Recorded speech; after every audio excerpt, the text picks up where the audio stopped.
Ok, donc ici, je vais rapidement, avant de faire quoi que ce soit, dans Identity Model, j'ai déjà un contexte qui est là-bas. Le contexte est là. Je vous ai montré comment faire. Je vais déplacer simplement le contexte avec le shaper. Ok. Donc, il suffit de cliquer sur le marteau et mettre Move to Application DB Context. Il va couper cette classe-là. Alors, ce que je veux rappeler, la convention en programmation, c'est qu'une classe ne doit pas avoir plusieurs classes. C'est malsain. Une classe ne doit gérer qu'une classe. Alors ici, dans ASP.NET MVC, vous allez voir par exemple Account View Model. Vous voyez, j'ai une classe External Login Confirmation, External Login View Model, etc., etc. Alors, ça peut se justifier parce que ces classes-là sont très proches, travaillent de manière, entre guillemets, collaborée, quoi, synchrone. Okay? Ça peut se comprendre. Mais n'oubliez pas, la règle voudrait que, bon, maintenant notre contexte a été isolé. Ok? Ce que je vais faire, c'est de créer d'abord mon département. Donc, je vais créer la classe department.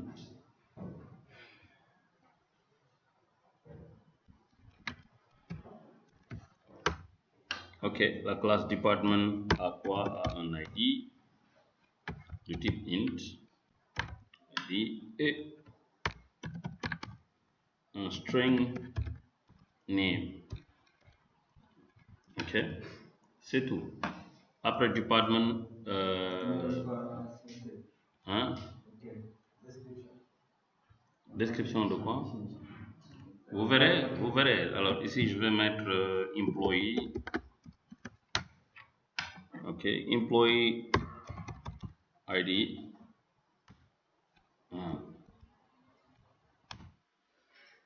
Int ID.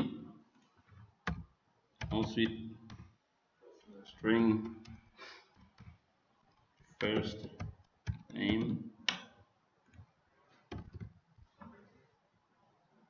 last name, address,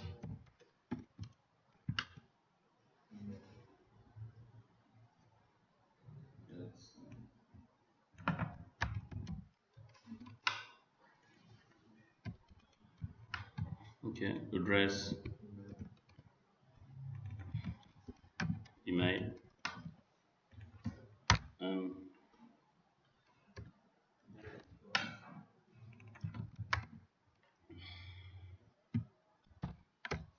the time, date of birth, et enfin date of contract. Ok. Alors, je vais m'amuser à mettre ici. Non, je ne mets pas de clé. Donc, je mets data type. Ok, et ici je lui dis data type dot email address. Ok. La date of birth, je lui dis data type dot date. Même chose ici. Date. Good play. Nice. Voilà. Alors, ce n'est pas fini.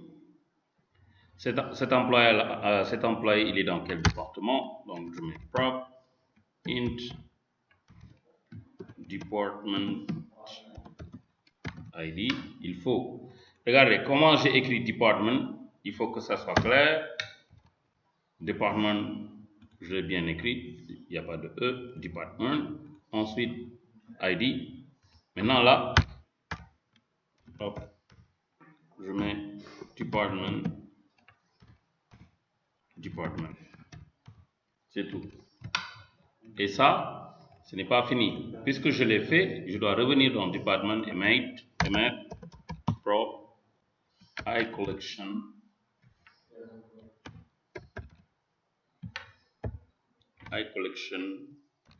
of employee et je les appelle employees.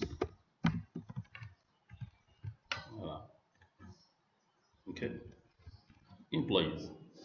Ok, nice. Et je vais dans mon contexte maintenant, tac, et je mets prop, je mets db7, the db7 of department, and the name is departments. Il me propose déjà quelque chose, hein. Alors ici je lui dis employee, et ce qu'il me propose ici c'est employees. Regardez, voilà, c'est tout. Mon application est terminée. C'est tout. Ok, je viens dans contrôleur, j'ajoute nouveau contrôleur, je crée d'abord mon contrôleur. Bon, maintenant, attention. Alors, non, je ne veux pas générer. Ce que je veux d'abord, je vais vous montrer quelque chose. Je vais faire, ok, hein, add migration. Non, je vais d'abord enable migration. N'oubliez pas. Je suis en train d'enregistrer enable migration. Là, je suis en train de faire un enable migration. Donc, je vais, dans enable migration, je vais créer d'abord 4 départements. Ok, vous allez voir comment c'est possible. Donc, voilà, la migration a été créée, le département, le répertoire est là, migration, configuration, ok. Il vérifie s'il existe déjà une base de données et voir s'il y a des données à exécuter à l'intérieur. Alors regardez, là c'est bon.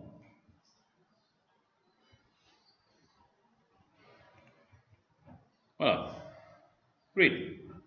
Maintenant, regardez ici, je lui dis automatic migration enable, je lui dis true. Et maintenant ici, je vais enlever ce commentaire là dans site. Ok, j'ai e-manager l'application mon name, model application db context. Alors je vais créer ici rapidement, je lui dis context point pas employee mais department, ok, point add or update. Et ici c'est une expression lambda, je vais créer un département d.name, je lui dis new departments et name, je lui dis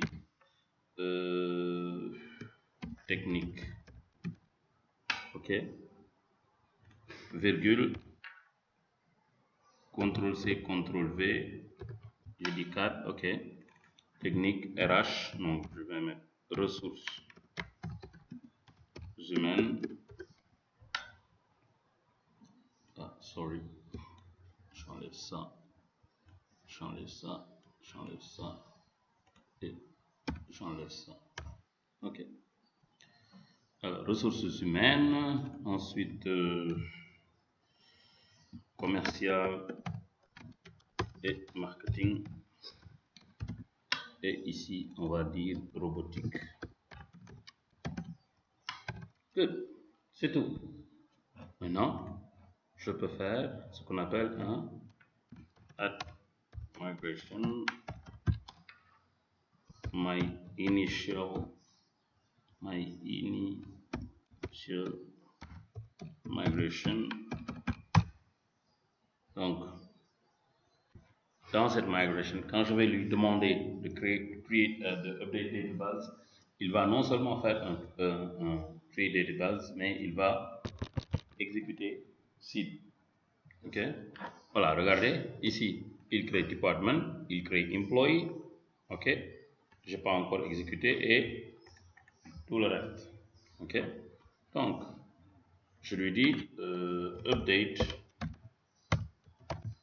database verbose pour voir ce qu'il est en train de faire.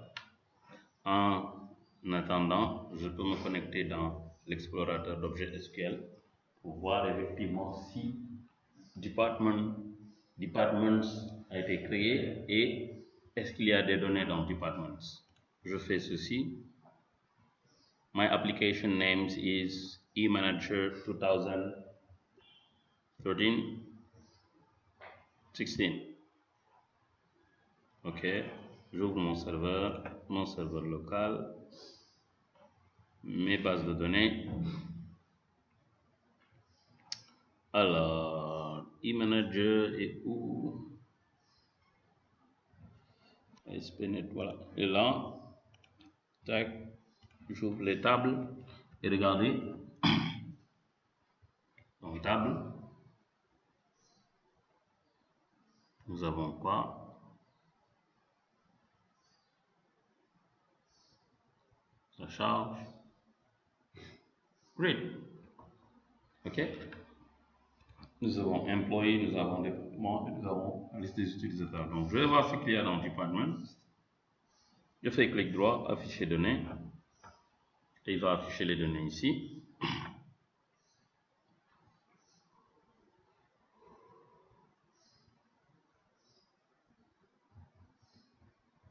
C'est une magie, hein? C'est la magie ASP.NET MVC. Laquelle? Bon, pour moi, ça c'est plus simple. Maintenant, pour quelqu'un d'autre, va trouver. Mais bon, l'avantage c'est que vous avez deux méthodes. Voilà, là maintenant, regardez. Sound is good. You have ça. Jusqu'à présent, on n'a pas exécuté l'application. Ok. Maintenant, c'est bon, on a les départements. Ok. Je vais créer mes contrôleurs. Tac. Ajouter contrôleur. Un contrôleur utilisant Entity Framework. Je vais d'abord créer department, application DB context, departments.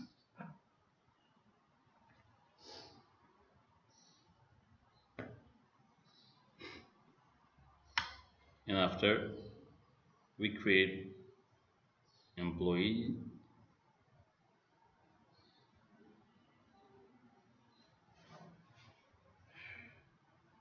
moins de 10 minutes.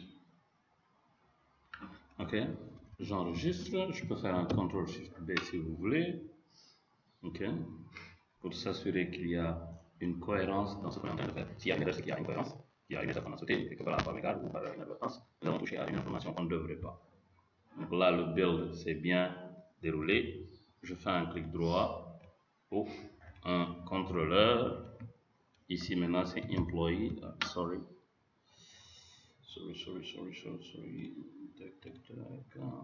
Tac. Employee. Employees. Ok. Et là c'est bon. Donc n'oubliez pas que notre menu c'était le nom de l'application Departments and Employees. C'est tout. Donc ce qu'on va modifier, c'est quoi ici? C'est aller dans le layout, ok. Donc share, layout, venir ici modifier le nom de l'application, mettre e-manager, accueil, je le remplace, bon, accueil, je peux le laisser. Bon, on a dit deux menus, hein. Donc d'accord, je vais dire departments, index, departments, and employees, index, employees. Ça, je le dégage. That's it. My application finished. And now I can refresh and have it.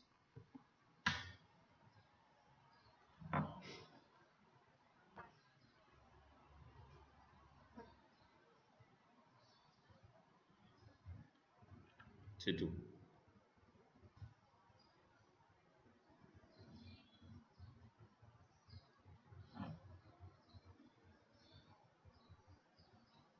Donc ici on doit avoir e-manager, departments, employees, c'est tout.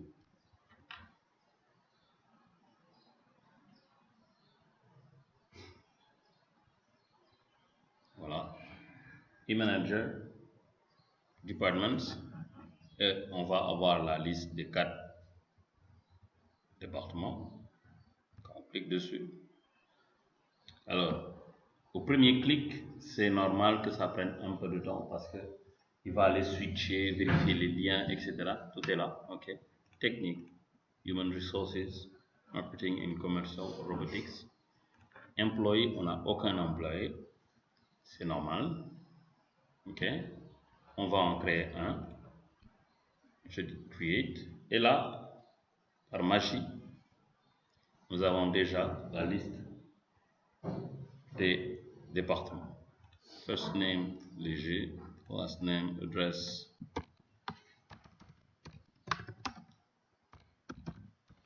email.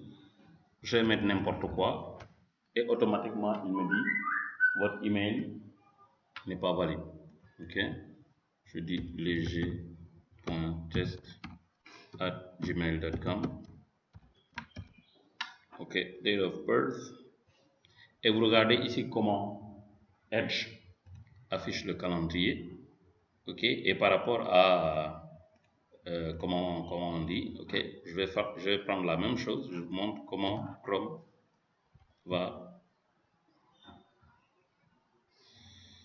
bon, c'est pas grave, ok, je mets tac, voilà, là ça marche, ok, all is good, voilà, c'est tout.